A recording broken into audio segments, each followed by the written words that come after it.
fuori dalla casa di Doriana Cerqueni, la donna di 60 anni uccisa a Rubano dall'anziano padre nel giorno del suo compleanno. Il figlio della donna si interroga: perché quell'uomo così pieno di rancore aveva un'arma?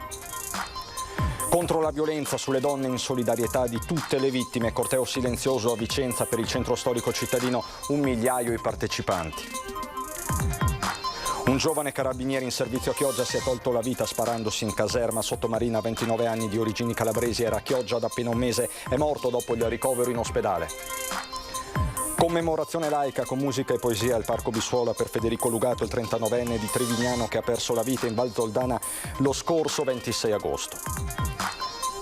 Va al lavoro pur essendo positivo, artigiano 40enne di Curtarolo nel Padovano rischia l'arresto. Ai vigili che lo hanno fermato ha risposto: il Covid è una cavolata. Apertura questa mattina nell'ex base NATO del Cansiglio della 2 giorni dedicata a Venezia e alle sue foreste, ed è emersa la volontà da parte della Regione di supportare lo sviluppo di una filiera veneta del legno certificato. Inaugurata a Castelfranco Veneto la mostra dedicata al pittore Noè Bordignon nei 100 anni dalla morte, nei suoi quadri paesaggi e scorci familiari del Veneto tra fine 800 e inizio 900. Bentrovati, buonasera telespettatrici, telespettatori di Antenna 3. Ritorniamo per questa edizione regionale sul luogo della mattanza. Ritorniamo a Sarmeola di Rubano, dove ieri un uomo di 88 anni ha ucciso la figlia 60enne nel giorno del suo compleanno. Oggi fuori dall'abitazione tanti i fiori, ma soprattutto tanti gli interrogativi, a cominciare da quello del figlio della donna. Perché quell'uomo, si chiede, non lo chiama nemmeno nonno, aveva un'arma? Abbiamo perso una grande donna, il collante della famiglia. Sono le uniche parole che Michele Nicoletti, figlio di Doriana Cerqueni, ci dice a telecamere spente. Sconvolto, distrutto dal dolore, la madre, uccisa con 2 colpi sparati a bruciapelo da un nonno che lui non aveva mai conosciuto. Michele ha un solo ricordo di Stelio, un uomo pieno di rancore che aveva visto una sola volta. C'è da chiedersi perché una persona del genere avesse un'arma, ci dice Michele prima di rientrare in casa. Un cartello chiuso per lutto e i fiori colorati, quello che resta della tragedia che si è consumata ieri qui a Rubano. Stelio Cerqueni, 88enne di Monfalcone, si è presentato all'ora di pranzo nel giorno del 60° compleanno della figlia Doriana, una visita che lei certo non si aspettava. La donna è uscita in strada ed è iniziata la lite. Il padre anziano ha estratto l'arma e ha fatto fuoco, prima contro la figlia e poi un proiettile l'ha riservato per lui. Un omicidio quasi sicuramente premeditato, visto che è partito da Monfalcone armato. All'origine del gesto un risentimento che durava da oltre 30 anni nei confronti della figlia, che aveva sposato il suo ex socio in affari, Galdino Nicoletti. Doriana era molto amata dalla sua famiglia, ha cresciuto i 3 figli avuti dal marito durante un primo matrimonio come fossero suoi, e poi era nato Michele, che oggi deve affrontare la perdita della mamma in un modo che mai avrebbe mai immaginato. La procura ha aperto un'indagine che verrà archiviata per la morte del reo. L'arma usata da Stelio Cerqueni per uccidere è stata sequestrata. Ma a essere sotto shock e a porsi tanti interrogativi è anche la comunità di Monfalcone, da dove Cerqueni è partito con l'arma. Sconvolta il sindaco. Quindi le dico, io sono rimasta veramente sbalordita anche per il tipo di persona molto pacata, tranquilla che ho incontrato. Sulle prime, il sindaco di Monfalcone, Anna Maria Cisintes, tentava a credere che Stelio Cerqueni, quell'88enne gentile, mite, dal fare affabile, che aveva incontrato per problemi familiari legati alla moglie Rosetta, fosse stato capace di un gesto così terrificante: uccidere la figlia 60enne sparandogli con una pistola per poi togliersi la vita. Io ho conosciuto il signor Cerqueti perché 2 volte è venuto da me, abbiamo anche affrontato un tema che gli stava molto molto a cuore, anche risolvendolo. Tra l'altro un tema che non aveva attinenza con problematiche di tipo comunale, però la persona anziana mi aveva fatto veramente tenerezza, insomma avevo attivato un percorso con un professionista e aveva risolto e stava risolvendo questo professionista il tema, che però non era un problema suo ma era un problema che aveva in famiglia, ecco. Quindi una persona sì, gentile, per bene, una persona che anziana, assolutamente padrone di sé, con un eloquio anche di un certo livello, e veramente quando ieri ho appreso di questa notizia sono rimasta prima di tutto sbigottita e poi anche molto rattristata. Cerqueni, nativo di Capodistria, aveva anche riferito al sindaco Cisint dei suoi problemi di salute, oltre che dei problemi della moglie, la 57enne conosciuta in qualità di badante. Mi aveva detto che non stava affatto bene, che aveva un problema di salute importante, e la preoccupazione che aveva in quel momento era proprio riferita alla moglie. Lui non ha mai parlato però né con me né con gli altri della figlia in nessun modo. L'uomo, che doveva andare a Padova per farsi operare al ginocchio, pur essendo in baruffa, come si dice dalle nostre parti, con la figlia, di cui non accettava il matrimonio, non amava farne menzione con alcuno. Lui però probabilmente aveva questo tarlo dentro di sé, che poi non lo so come sia potuta diventare, acuire così tanto per arrivare al gesto che ha fatto, no? Perché insomma ha fatto un gesto gravissimo. Già, ma quello di Rubano è solo l'ultimo episodio di una lunga serie iniziato nel Vicentino alcuni giorni fa, e contro la violenza sulle donne proprio a Vicenza è scesa in piazza la solidarietà delle donne e degli uomini vicentini. Alessandra e prima Rita, una scia di sangue che ha sconvolto il Vicentino, 2 femminicidi nel giro di una settimana, donne uccise a colpi di pistola sparati a sangue freddo, al volto, quasi a volerne cancellare l'identità. Per dire basta alla violenza, per dare voce a chi voce non ne ha, a Vicenza è stato il giorno della marcia silenziosa.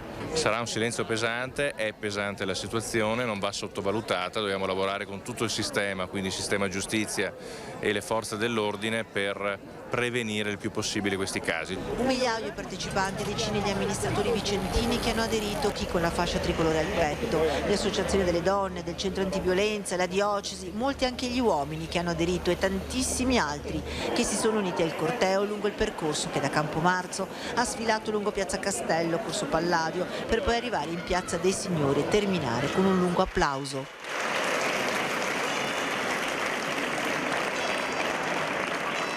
Una donna posa una rosa sullo striscione, mentre su un cartello fai da te campeggia meno violenza, più rispetto. Intanto dall'inizio dell'anno sono cresciuti in maniera esponenziale, complici in parte l'effetto pandemia, i casi, ben 111 seguiti dal centro antiviolenza. C'è bisogno di ritrovarsi un patto di solidarietà che riguarda tutti, credenti, non credenti, e anche una marcia può essere davvero un modo per stare vicini e camminare insieme. Non bastano purtroppo le leggi che ci sono e sono buone. I finanziamenti sono necessari, li abbiamo, li stiamo implementando anche per i centri antiviolenza, ma dobbiamo agire sulla cultura a partire dalle scuole. E in merito alla violenza sulle donne abbiamo raccolto anche le reazioni nel Bassanese. Aumentano gli assassini all'interno della famiglia, vittime soprattutto le donne, uomini gli autori. Si allunga così la pagina nera dell'uccisione delle donne, che sta diventando una costante sul territorio nazionale ma anche su quello locale della provincia di Vicenza. Penso che dovrebbero fare qualcosa a frenare, perché per esempio se una moglie denuncia il marito devono soccorrere in qualche modo, non lasciare in balia di se stessa. È sintomo di qualcosa della società che sta cambiando? Sì, siamo noi che stiamo cambiando completamente. Per conto mio succede dopo il Covid. Quando si va alle forze dell'ordine per fare una denuncia, loro dovrebbero seguire queste donne. E invece poverine sono abbandonate a loro stesse. Per la maggior parte delle volte si tratta di delitti passionali che non accadono mai senza motivo. Le paure e i problemi vengono spesso denunciati dalle vittime stesse, le quali chiedono aiuto che molte volte viene negato. Se lo Stato iniziasse a fare qualcosa a riguardo sarebbe meglio. È la malattia, ormai la malattia del secolo, quindi o risolviamo la situazione a livello legislativo quanto prima e interveniamo nella certezza della pena, oppure si andrà sempre peggio, credo. Violenze dentro le mura domestiche, fatti privati che però non devono essere estranei alla giurisdizione e alla politica. Ci sono anche ancora tanti uomini che vogliono predominare e che devono cambiare il loro modo di pensare. ci vuole un po' di più rieducazione. Una notizia drammatica arriva da Chioggia. Un carabiniere si è tolto la vita sparandosi nella caserma in cui prestava servizio a Sottomarina. Aveva 29 anni, di origini calabresi, era a Chioggia da circa un mese. Dopo lo sparo è stato trasportato d'urgenza in ospedale, dove è morto poco dopo. Rimaniamo nel veneziano, andiamo a Trivignano, dove si è svolta oggi la cerimonia di commemorazione per Federico Lugato, il 39enne che aveva perso la vita sulle montagne della Valle di Zoldo.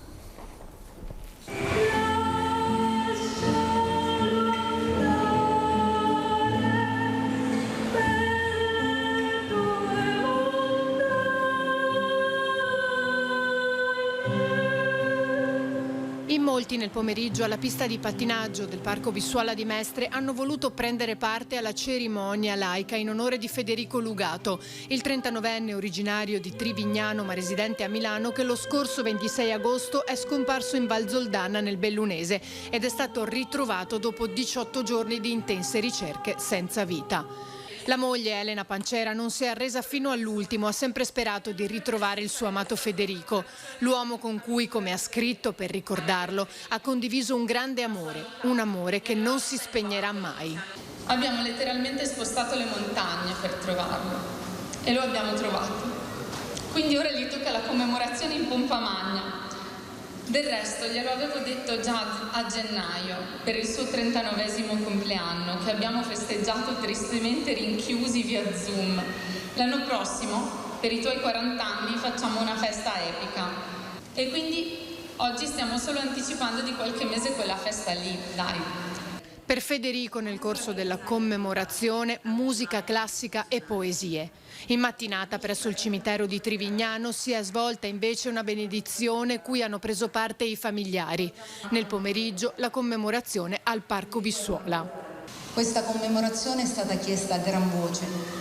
Tutti quelli che lo hanno amato volevano esserci. Ora che Federico manca è sorprendente come siano tanti i ricordi di lui con lui. Dal giorno della scomparsa in circa 900 persone, tra soccorsi ufficiali e volontari, si sono impegnati nelle ricerche, senza contare gli appelli sul web di chi seguiva accuratamente la vicenda.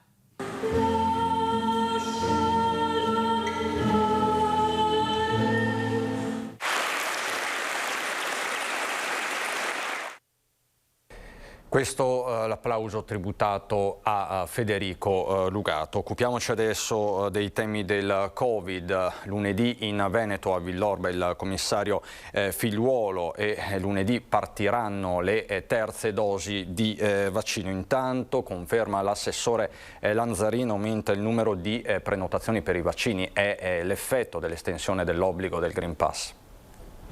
Terza dose di vaccino anti-Covid e aumenti di prenotazioni delle somministrazioni a seguito del decreto che prevede l'obbligatorietà del Green Pass nei luoghi di lavoro.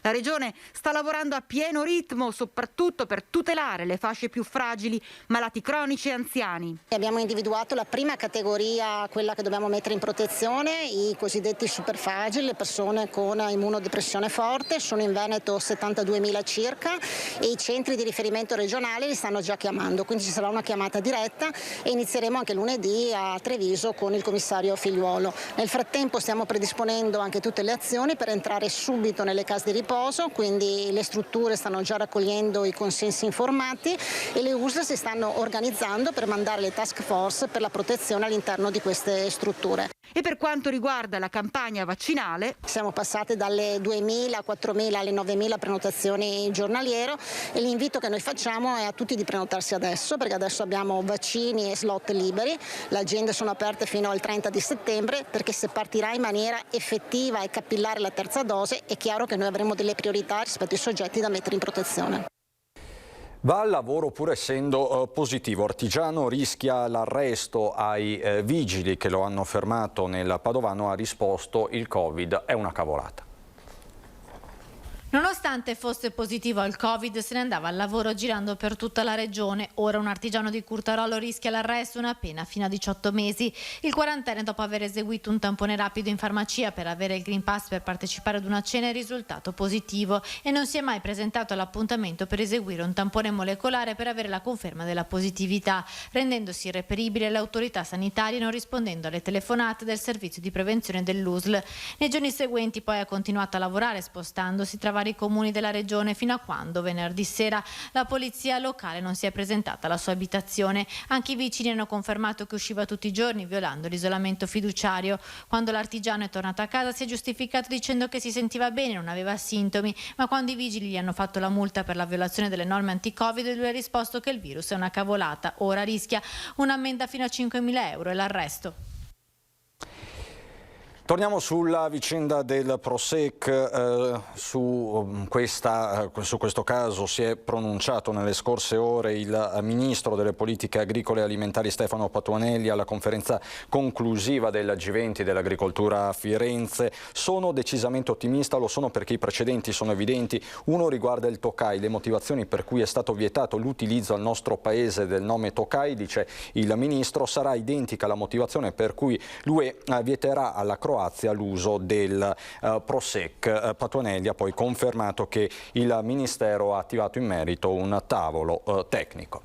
Andiamo adesso a Belluno per occuparci di foreste. Apertura questa mattina nell'ex base NATO del Cansiglio della 2 giorni dedicata a Venezia e ai suoi boschi, e nel corso degli interventi è emersa una precisa volontà.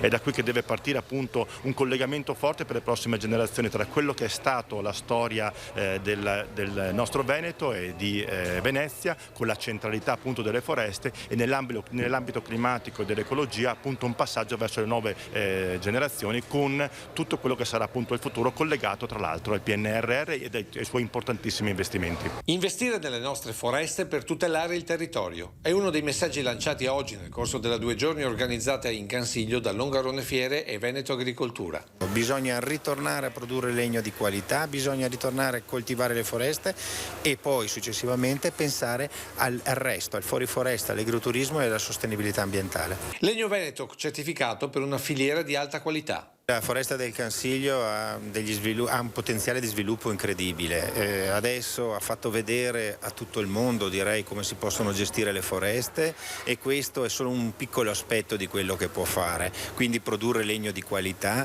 legno certificato. Siamo i primi a essere certificati in Italia in alcune certificazioni importantissime di sostenibilità. Legno che però viene acquistato dalle segherie austriache, che poi ce lo rivende con i tavolati. Torna qui come legno lamerale, come X-Lam, con le migliori tecnologie. Ecco, dobbiamo completare, c'è un buco nella filiera.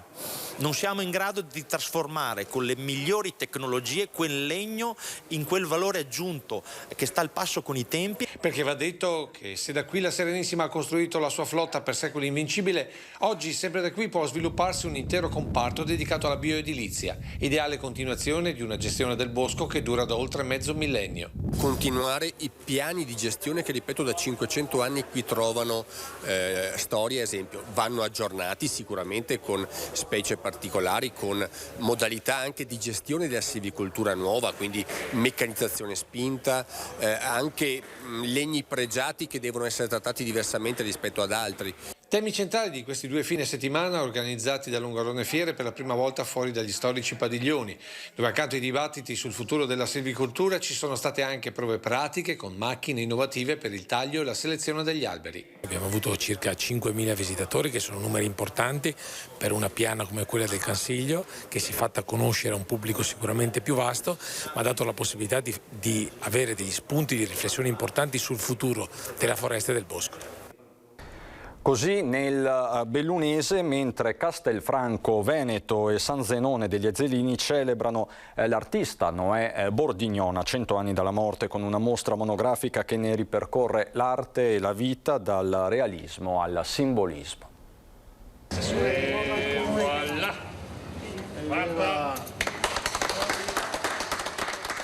taglio del nastro che inaugura ufficialmente la riscoperta di uno dei protagonisti dell'arte veneta, Noè Bordignon, con una monografica nei due comuni che segnano l'inizio e la fine della sua vita a Castelfranco Veneto e San Zenone degli Ezzelini. Inizialmente con le due sedi espositive, Casa Giorgione a Castelfranco Veneto e Villa Marini Rubelli a San Zenone degli Ezzelini, ma anche itineranti in tutti quei comuni dove Noè Bordignon ha lasciato il segno, dove ha lasciato delle opere veramente meravigliose, partendo ad esempio dal comune di San Zenone, dove c'è il Giudizio Universale, una tra tutti, una delle opere magnifiche del Bordignon, e girando tutti gli altri comuni che sono coinvolti. 13 comuni coinvolti tra le province di Treviso e Vicenza, dove si snodano gli itinerari concepiti per svelare l'artista anche nella sua attività di frescante, per un evento che parla di ripresa all'insegna dell'arte. Porterà ricchezza sostanzialmente e darà ricchezza, perché è una mostra di area vasta, coinvolge 13 enti locali, 2 province e quindi interprovinciale, e metterà a disposizione dei visitatori le bellezze e tutte le opere o tante opere di Noè Bordignon. Celebrazione del centenario che causa Covid è stata posticipata di un anno, con le 60 opere che ripercorrono la carriera dell'artista. Grande interprete della vita popolare e straordinario pittore sacro, Bordignon ha saputo rappresentare lo spirito del tempo nel Veneto della seconda metà dell'Ottocento. Dai paesaggi alla dimensione intima e domestica della ritrattistica, in cui rivivono radici e valori del territorio. I suoi studi in accademia alla fine dell'Ottocento, il suo percorso a Roma come esito alla Mosca Cieca, il famosissimo dipinto delle gallerie dell'Accademia, e poi le bellissime scene veneziane e, ancora più particolari, le opere ambientate agli interni delle umili case di San Zenone e della campagna veneta. Dal Veneto è tutto anche per questa edizione, ci sono le previsioni del tempo, buon proseguimento di serata.